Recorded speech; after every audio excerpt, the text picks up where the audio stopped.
ஒவ்வொரு குழந்தைகளும் ஒவ்வொரு மொழியில் அவர்களுக்கு அழகான பாணியில் பேசியிருக்கிறார்கள். இதை விரிவாக பேச வேண்டும். காலத்தின் நேரத்தின் அருமை கருவி இன்ஷா அல்லாஹ் அடுத்த கட்ட நிகழ்வுக்கு நாம் செல்ல இருக்கிறோம். அடுத்தபடியாக நம்முடைய பள்ளியினுடைய கௌரவ ஆலோசகர் அஜீஸ்பாய் அவர்கள் சிறிது நேரம் உரையாற்றுவார்கள்.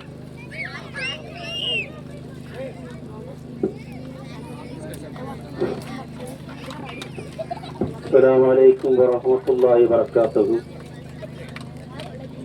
இந்த ஆண்டு விழாவினை அழகேற்றும் வகையிலே இங்கு கூடியிருக்கக்கூடிய எனது அருமை தாய்மார்களுக்கும் சகோதரிகளுக்கும் சகோதரர்களுக்கும் மற்றும் இருபாலருமான சிறார்களுக்கும் மேடையிலே விட்டிருக்கக்கூடிய நண்பர்களுக்கும் இந்த அழகான விழாவினை மேலும் மெருகேற்ற வந்திருக்கக்கூடிய இமாம் பெருந்தகைகளுக்கும் எல்லோருக்கும் எல்லாம் வல்ல இறைவனுடைய ஆசி என்றென்றும் நின்று நிலவட்டுமாக என்று பிரார்த்தித்த வண்ணமாக அதிக நேரம் இல்லாத காரணத்தினால நேரடியா விஷயத்துக்கு வந்துடுறேன். இன்ஷா அல்லாஹ். பெண்கள் கொஞ்சம் கவனமா இருங்க. உங்கள்கிட்ட தான் அவர் பேசுறாரு. மெயினா நம்ம மகளாக்காரர்கள் தான் பேசுறாங்க. கொஞ்சம் பொறுமையா கேளுங்க. ஒரு 10 நிமிஷம் தான் பேசுவாரு. அதை கொஞ்சம் பொறுமையா கேளுங்க, சத்தம் போடாதீங்க. இன்ஷா அல்லாஹ். நேரடியாக என்ன விஷயம் சொன்னோம்னா, நபி ஸல்லல்லாஹு அலைஹி வஸல்லம் நமக்கு ஒற்றுமை என்ற கயிறை இறுக்கமாக பிடித்துக் கொள்ளுங்கன்னு சொல்லியிருக்கிறாங்க. அந்த ஒற்றுமைங்கிற கயிறை பலகீனப்படுத்துவதற்காக யாரெல்லாம் முற்படுகின்றார்களோ எல்லாம் அல்ல இறைவன் அவர்களுக்குண்டான கூலியை இறைவன் கொடுத்துக் கொள்வார். நம்ம யாரும் அதுல தலையிட வேண்டியதில்லை. நம்ம ஒற்றுமையா இருக்கிறது நம்ம என்ன வழி பண்ணணும் அப்படிங்கிற சிந்தனையில ஆண்களாகட்டும் பெண்களாகட்டும் நம்ம குழந்தைகளாகட்டும் நம்ம குழந்தைகள் இருக்கக்கூடிய நம்ம வீட்டில் இருக்கக்கூடிய பெண்களாகட்டும் நம்ம எல்லோருமே ஒரே சிந்தனையோடு கூடி நபி ஸல்லல்லாஹு அலைஹி வஸல்லம் நமக்கு கற்றுத்தரக்கூடிய ஒற்றுமை என்ற கயிறை இருக்க பிடிக்கணும். நான் ஏன் இந்த விஷயத்தை சொல்ல வந்தேன்னு சொன்னா, நமக்கு இருக்கக்கூடிய மஹலா மஸ்ஜிதுல் மர்வா அறிவொளி நகர் மர்சாதா நமக்கு உண்டான மஹல்லா. நம்மளுடைய மஹல்லாவை சுற்றி இருக்கக்கூடிய அதிகப்படியான குடும்பங்கள் கிடையாது. அறிவொளினருக்குள்ள அதிகபட்சமா எடுத்துட்டோம்னா ஒரு 80 வீடுகள் இருக்கும். அதை சார்ந்து இருக்கக்கூடிய சுற்று வட்டாரங்கள் எடுத்துட்டோம்னா ஹவுசிங் யூனிட் சேர்த்தோம்னா ஒரு 60-70 வீடுகள் இருக்கும். ஆகவே நம்ம இருக்கிறவங்க நம்ம ஒற்றுமையா இருந்து ஒன்று சேர்ந்து நம்ம மஹல்லாவை பலப்படுத்தணும். நம்ம மஹல்லாவுக்கு துவா பண்ணணும். நம்ம என்னென்ன சூழ்நிலைகள்ல எடுத்து கொண்டு போனா நம்ம முன்னேற முடியுங்கிற நோக்கத்துல நம்ம செயல்பட்டோம்னு சொன்னோம்னா நமக்கு சிறப்பான ஒரு ஃபியூச்சர். அதான் நான் சொல்லக்கூடிய ஃபியூச்சர்னு சொன்னா, பெண்களுக்குண்டான ஓராண்டு மதரசா அந்த ஆண்டு கல்லூரியினுடைய சனது கொடுக்கக்கூடிய விஷயங்கள் வரைக்கும் நம்ம பள்ளியிலேயே கொண்டு வரலாம். அதுக்குண்டான ஆலோசனைகள் இமாம் பெருந்தகளை கொண்டு நடந்து கொண்டுதான் இருக்கிறது. நிர்வாகிகள் முற்பட்டு கொண்டுதான் இருக்கிறாங்க. ஆகவே நீங்கள் அனைவர்களும் ஒற்றுமையாக இருந்து நமது மகளாவுக்கு ஒற்றுமை வரும்படி அன்போடு கேட்டுக்கொள்கின்றோம். மற்றும் எந்த விஷயமாக இருந்தாலும் உங்களுடைய நிறைகளும் குறைகளும் உங்களுடைய எல்லா விஷயத்தையும் நீங்க நம்ம அறிவாளர் பள்ளிக்கு நீங்க அங்க இருக்கக்கூடிய நிர்வாகிகளை சந்திச்சு அறியாததையும் கேளுங்க. உங்களுடைய நிறை குறைகளை சொல்லுங்க. அதை நிவர்த்தி செய்து கொடுக்கறதுக்கு நிர்வாகம் ரெடியா இருக்கு. இன்ஷா அல்லாஹ் நல்லுபதேச இமாமும் ரெடியா இருக்கிறாங்க. ஆகவே யாரேனும் ஏதாவது ஒரு சில விஷயத்தை கொண்டு நம்மளை கவர்ச்சிகளை காட்டி திசை திருப்புவார்கள். அதை நீங்கள் அந்த பொய்யை நம்ப வேண்டாம்.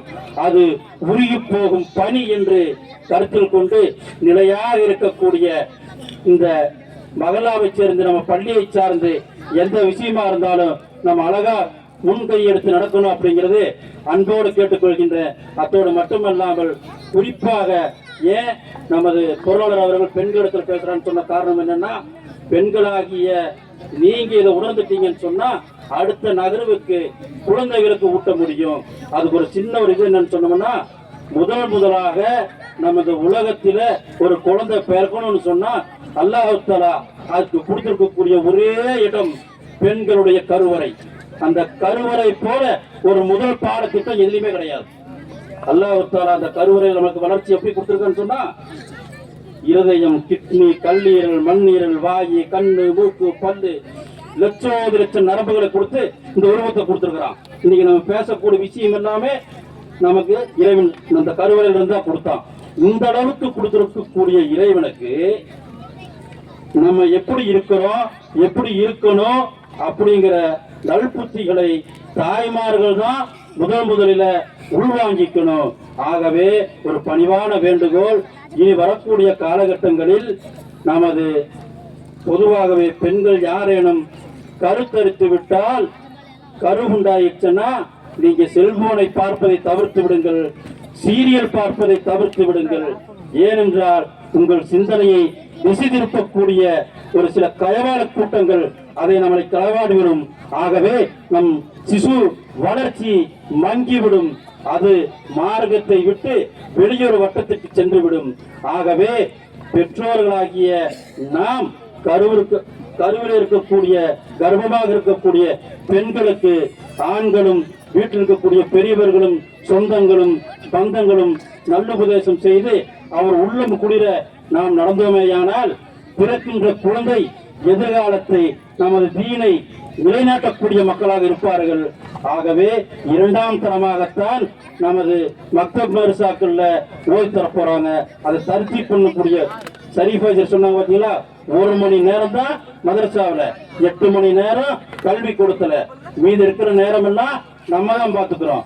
அப்போ அந்த ஒழுக்கத்தை அதிகப்படியாக அடித்தும் விரட்டியும் உதைத்தும் கொஞ்சியும் கெஞ்சியும் சொல்லக்கூடிய இடத்துல தான் நம்ம பேரண்ட்ஸ் இருக்கிறோம், தாய் தாப்புனார் இருக்கிறோம், மாமா, சித்தப்பா, பெரியப்பா, நன்னா, நன்னி எல்லாருமே இருக்கிறோம். அப்ப நம்ம அந்த உரிமையை கையில் எடுத்து இன்ஷா அல்லாஹ் எதிர்வரக்கூடிய காலகட்டத்தில் வீட்டுல அந்த இபிலிசு பெட்டியை தவிர்க்கிறதுக்கு உண்டான முயற்சி பண்ணுங்க.